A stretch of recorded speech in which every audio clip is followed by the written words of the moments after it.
सासू माँ आज शाम को पास्ता बना ले क्या? पास्ता? इस घर में? यहाँ तो रोटी सब्जी खाई जाती है, यह फिरंगी चीज नहीं। माँ जी, आज कुछ नया बनाते हैं।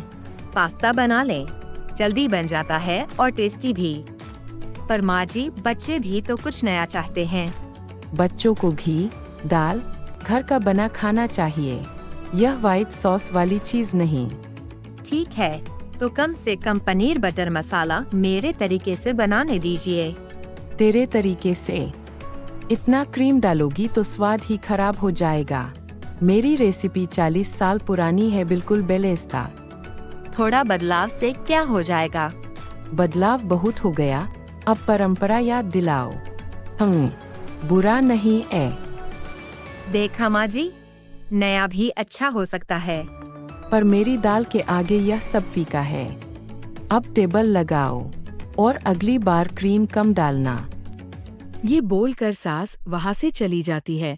साथ जाकर लिविंग रूम में बैठ जाती है और वह सोचती है कि किस तरीके से मैं अपनी बहू को सबक सिखा सकती हूँ। उसी टाइम बहू आ जाती है और वह पूछती है, क्या हुआ माँ जी, आप इतनी चिंता में क्यों हैं? सास बोलती है कि हमें अपने रसोई में कुछ नई चीज को भी ट्राई करना चाहिए। ये सुनकर बहू बहुत खुश हो जाती है और कहती है, माँ जी, आपने तो मेरे दिल की बात छीन ली। मैं चाहती थी कि घर में सप्ताह में कम से कम एक बार बाहर का खाना होना ही चाहिए, जो कि हम बाहर न जाकर घर में बना ले, जिससे हमारे बाहर खाने की आदत भी नहीं लगेगी और हम बाहर का भी लेंगे। ये सब सुनकर सास बहुत खुश हो जाती है। बहुत अच्छा बेटा, बहुत अच्छा सोच रही। हम इस संडे को पूरे परिवार के लिए बाहर का खाना बनाएंगे। साथ में बैठी नंद ये सारी बातें सुन रही थी और सोच रही थी कि जिस माँ ने 20 सालों में मुझे एक बार भी बाहर का खाना घर में बनाने नहीं दिया, वहीं 2 साल के अंदर उसने कैसे मेरी माँ को फंसा लिया। संडे की शाम को खाना खाने के बाद नंद का दिल भी खुश हो जाता है और वह भाभी को बोलता है, भाभी, आज का खाना वाकई में बहुत लाजवाब था।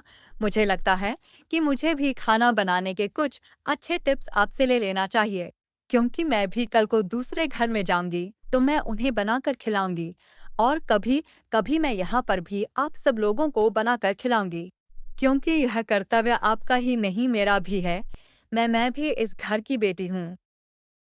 ये सुनकर सास बहुत खुश हो जाती है और कहानी यहाँ पर खत्म होती है।